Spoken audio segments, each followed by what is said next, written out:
Hi, I'm Sandra Parker. What is it that makes some people bounce back from difficulty better than others? What are the ingredients of resilience? I'd like to take a moment with you and talk about coping and resilience.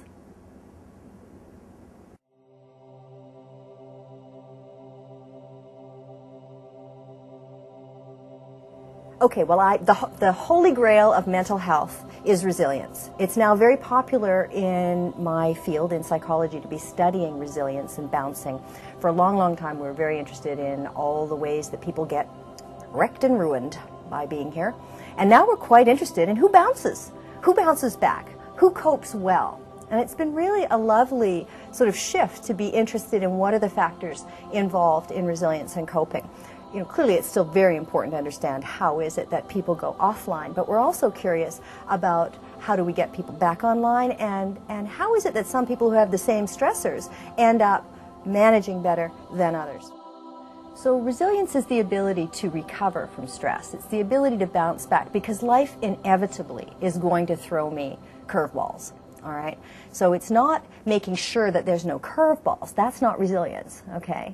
That's where you start seeing people very anxious and controlling, all right? That's not resilience. Resilience is, you know, you feel that. It's got a bouncy kind of flexibility to it. And it's that I'm not trying to prevent bad things from happening. Obviously, I'm not trying to walk straight into trouble, but it's more that I'm able to respond in the moment to the difficulties happening in my life. And how do I do that? Well, the big thing is being confident that I can manage stress. Well, what's stress? Stress is stuff happening. But even more important, stress is my internal reaction to what's happening. So stuff happens, as they say, okay? The real issue isn't so much managing the outside, although, of course, part of stress management is anticipating difficulties and, you know, straightening out crooked lines and getting obstacles out of the way and getting ducks lined up. But I'd say the lion's share of stress management and effective coping is actually managing what the stressor has evoked in me. All right? So stuff is happening out there. Okay, that's one piece of it. But as a result of that, stuff's happening in here. Do I feel confident that I can manage that I can tolerate and regulate what's getting evoked in me as a result of that external stressor? So a huge piece of resilience is a confident expectation that what gets evoked in me, I can take care of. All right? And that when that happens and I settle down into myself, I'm more present. I'm more here.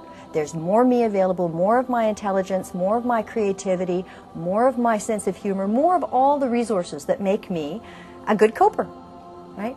Because of this. Not because I was so brilliant to make sure that nothing bad ever happened out there, because life's not like that, you know. So, and where does my to have and to hold come in with that? Well, it comes in absolutely down the center, because it is the ability to have and hold myself in what is evoked in my body, and in particular in the vulnerability, that is the biological resonance of signal anxiety, my ability to be with that, stay with that, take care of that, that soothes the body and permits me to drop down and actually be present. And it's from there that I can step forth and deal with what comes up and bounce.